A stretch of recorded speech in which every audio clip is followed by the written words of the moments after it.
Good morning students. आज हम पढ़ेंगे बसंत भाग 2 का पाठ 10 अपूर्व अनुभव। ठीक है, इसके पहले भी मैंने आप लोग को ग्रेड 6 में ये पाठ पढ़ाया था, तोतो चांद वाला। तो वही तोतो चांद वाला ही पाठ ये उसी का एक हिस्सा है। इसको भी तेत्सुको कुरियानागी ने ही लिखा है। ठीक है, और वो खुद इस विद्यालय जो ये तोतो चांद वाला आपको याद है ना, रेलगाड़ी का उसका स्कूल था, रेलगाड़ी के डिब्बे उसके क्लास थे और पेड़ के मोटे तने जो थे वो उसके स्कूल का गेट थे। तो वो भी उसी स्कूल की छात्रा रही है, उन्होंने भी वहां पे ही पढ़ाई की है। ठीक है, तो उसी का एक हिस्सा, एक अंश यहाँ पर दिया गया है अपूर्व अनुभव नाम के पाठ से। तो चलिए पढ़ते हैं इसको। सभागार में शिविर लगने के 2 दिन बाद तोतो चांद के लिए एक बड़ा साहस करने का दिन आया।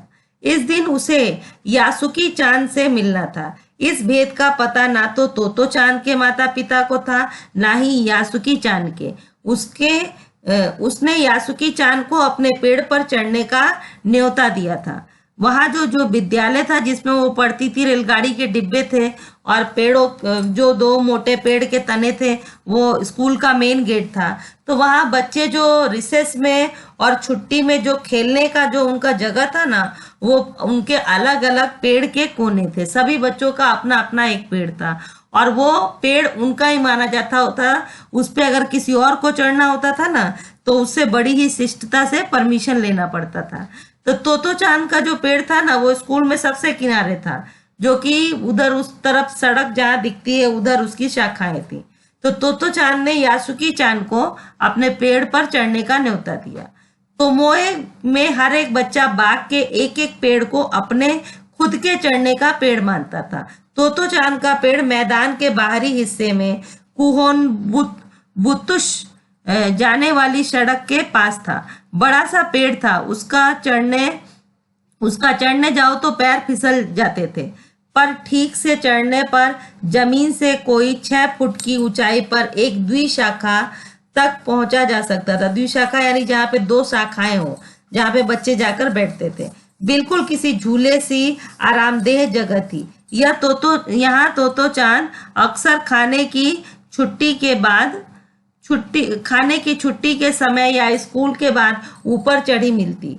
वहां से वह सामने दूर तक ऊपर आकाश को या नीचे सड़क पर चलते लोगों को देखा करती थी। वो पेड़ पर चढ़कर बच्चे अपने अपने पेड़ों को निजी संपत्ति मानते थे। किसी दूसरे के पेड़ पर चढ़ना हो तो उसे पहले पूरी शिष्टता से माफ कीजिएगा, क्या मैं अंदर आ जाऊं, पूछना पड़ता था। यासुकी चांद को पोलियो था, इसलिए वह ना तो किसी पेड़ पर चढ़ पाता था और ना ही किसी पेड़ को निजी संपत्ति मानता था। ये जो आपको चित्र दिख रहा है ना एक लड़के का, जिसके कि पैर में देखो एक बेल्ट जैसा जूता पहना है उसने, तो उसको पोलियो था। ना ही वो किसी पेड़ पे चढ़ पाता था और ना ही किसी पेड़ को अपना निजी संपत्ति मानता था। अतः तोतो चांद ने उसे अपने पेड़ पर आमंत्रित किया था। यह बात उन्होंने किसी से नहीं कही थी, क्योंकि अगर बड़े सुनते तो जरूर डांटते। घर से निकलते समय तोतो चांद ने माँ से कहा कि वो यासुकी चांद के घर डेनेन चोफू जा रही है। चूंकि वह झूठ बोल रही थी, इसलिए उसने अपने माँ की आंखों में नहीं झांका। वह अपनी नजरें जूतों के फीते पर ही गड़ाए रही। राकी उसके पीछे पीछे स्टेशन तक पहुंचा। जाने से पहले उसे सच बताए बिना तोतो चांद से रहा नहीं गया। तो उसने जो रॉकी था उसको उन्होंने बता दिया कि मैं यासुकी चांद को अपने पेड़ पर चढ़ने देने वाली हूँ। उसने उसको बताया। तब तोतो चांद स्कूल पहुंची तो रेल पास उसके गले के आसपास हवा में उड़ रहा था। यानी इतनी तेजी से वो दौड़ते हुए चल रही थी कि जो उसके गले में टंगा हुआ रेल पास था वो गले के आसपास हवा में उड़ रहा था। यासुकी चांद उसे मैदान में क्यारियों के पास मिला। गर्मी की छुट्टियों के कारण सब सूना पड़ा था। यासुकी चांद उसे कुल जमा 1 ही वर्ष बड़ा था, पर तोतो चांद को वह अपने से बहुत बड़ा लगता था। जैसे ही यासुकी चांद ने तोतो चांद को देखा, वह पैर घसीटता हुआ उसकी ओर बढ़ा। उसके हाथ अपनी चाल को स्थिर करने के लिए दोनों ओर फैले हुए थे। जब देखो आप, जो आदमी ठीक से नहीं चल पाए तो अपने दोनों हाथ फैलाकर जल्दी जल्दी चलने की कोशिश करता है, हाथ से वो बैलेंस करता है अपने आप को। तो वो हाथ को फैलाकर दोनों ओर चलने लगा। तोतो चान उत्तेजित थी। वे दोनों आज कुछ ऐसा करने वाले थे जिसका भेद किसी को भी नहीं पता था। वह उल्लास में ठिठियाकर हंसने लगी। यासुकी चान भी हंसने लगा। दोनों पेड़ पे चढ़ने वाले थे और कोई भी समझदार आदमी जानता था कि एक बच्चे को पोलियो हुआ है और उसको पेड़ पे आप नहीं चढ़ा पाओगे, तो वो उसको मना करता। तोतो चान यासुकी चान को अपने पेड़ की ओर ले गई और उसके बाद वह तुरंत चौकीदार के छप्पर की ओर भागी, जैसा कि उसने रात में ही सोच लिया था। और वहां से उसने क्या किया, एक सीढ़ी उठा लाई और सीढ़ी उठाकर लाई और जो द्विशाखा थी, जो दो शाखाएं थी, उनके पास उसने लगा दिया। और तो चांद ने उसको बोला, यासुकी को बोला कि मैंने पकड़ा है, अब तुम चढ़ो। और वो उसको चढ़ाने लगी। तो वो सीढ़ी के पास पैर रखता तो वो बहुत ही, उसके हाथ पैर इतने कमजोर थे कि वो पहली सीढ़ी पर भी नहीं चढ़ पा रहा था। तो इस पर तोतो चान ने नीचे उतर कर आई और यासुकी चान को पीछे से धक्के आने लगी, धक्का देकर चढ़ाने लगी। फिर भी वो उस सीढ़ी पर नहीं चढ़ पा रहा था। तो वो हताशा से सिर झुकाकर खड़ा हो गया। तो तोतो चान को पहली बार लगा कि यह काम उतना आसान नहीं है जितना कि वो सोच रही थी कि हम लोग सीढ़ी लगा के फट से चढ़ जाएंगे। तो यासुकी चान उसके पेड़ पर चढ़े, यह उसकी हार्दिक इच्छा थी। यासुकी चान के मन में भी उत्साह था। वह उसके सामने गई और उसका लटका चेहरा इतना उदास था कि तोतो चांद को उसे हंसाने के लिए गाल फुलाकर तरह तरह के चेहरे बनाने पड़े।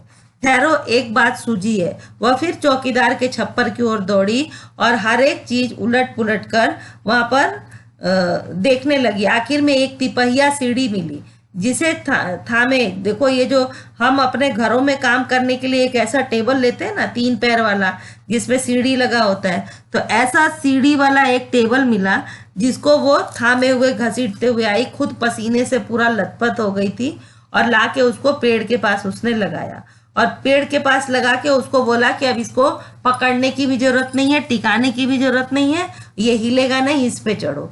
तो यासुकी चान पूरी शक्ति के साथ जूझ रहा था और आखिर वह ऊपर पहुंच गया। उसने जोर लगाया, पीछे से ये तोतो चांद भी उसको पकड़े हुए थी और अपने सिर से उसको सहारा भी दे रही थी और एक एक पैर उठा उठा चढ़ा भी रही थी। तो ये ऊपर चढ़ गया। ऊपर चढ़ने के बाद क्या हुआ, तोतो चांद तो वो टेबल पर से तुरंत कूद के पेड़ की डाली पे बैठ गई। अब ये फिर मुंह लटका के खड़ा हो गया, वो उस पेड़ के ऊपर नहीं चढ़ पा रहा था। तो तोतो चांद जो है उसने क्या किया कि उसने कहा कि ठीक है, तुम अब लेट जाओ, मैं तुम अपने दोनों हाथ दो, मैं पकड़ के तुमको खींचती हूँ। तो अब उसको भी चढ़ने का मन था, तो वो लेट गया और ये तोतो चांद उसको पकड़ के खींचने लगी। अगर अगर अगर आप कोई और देखता तो ये उस समय इतना खतरनाक काम था कि कोई भी देखता तो उसको मना कर देता, परंतु उन दोनों के अंदर इच्छा थी तो उसने खींच के उसको चढ़ा लिया। जब ऊपर चढ़ा लिया तो उस समय इतना तेज धूप भी था, तो बीच बीच में बादल होकर थोड़ा थोड़ा छाया करता था। फिर उसने तोतो चांद ने अपने मुंह पर जितने बाल बिखरे थे उनको हटाकर कहा कि तुम मेरे पेड़ पर तुम्हारा स्वागत है, ठीक है, ऐसा बोला। तो फिर उसके बाद से उसने भी पूछा कि क्या मैं तुम्हारे पेड़ पर आ सकता हूँ। उसने बोला कि मेरे पेड़ पे तुम्हारा स्वागत है। तो यासुकी चान डाल के सहारे खड़ा था, कुछ झिझकता हुआ मुस्कुराया। तब उसने पूछा क्या मैं अंदर आ सकता हूँ। उस दिन यासुकी चान ने दुनिया की एक नई झलक देखी थी जिसे उसने पहले कभी नहीं देखा था। तो ऐसा होता है पेड़ पर चढ़ना, यासुकी चान ने खुश होते हुए कहा। वे दोनों बड़ी देर तक इधर उधर की गप्पे मारते रहे। तो जो यासुकी चान था उसने बोला कि मेरी बहन अमेरिका में, बड़ी बहन अमेरिका में है। उसने बताया है कि वहाँ एक चीज होती है, टेलीविजन। यासुकी चान उमंग से भरा बता रहा था। वह कहती है कि जब वह जापान में आ जाएगा तो हम घर बैठे बैठे ही सूमो कुश्ती देख सकेंगे। वह कहती है कि टेलीविजन एक डब्बे जैसा होता है। तो तोतो चांद उस समय यह तो ना समझ पाई कि यासुकी चान के लिए, जो कहीं भी दूर तक चल नहीं सकता था, घर बैठे चीजों को देख लेने के क्या अर्थ होंगे। वह तो यह भी सोचती रही कि सुमो पहलवान घर में रखे किसी डिब्बे में कैसे समा जाएंगे, उनका आकार तो बड़ा होता है। पर बात उसे बड़ी लुभावनी लगी। उन दिनों टेलीविजन के बारे में कोई नहीं जानता था। पहले पहल यासुकी चान ने तो तोतो चांद को उसके बारे में बताया था। पेड़ मानो गीत गा रहे थे और दोनों बेहद खुश थे। यासुकी चान के लिए पेड़ पर चढ़ने का यह पहला और अंतिम मौका था। आशा है आपको ये पूरा पाठ समझ में आ गया होगा। धन्यवाद।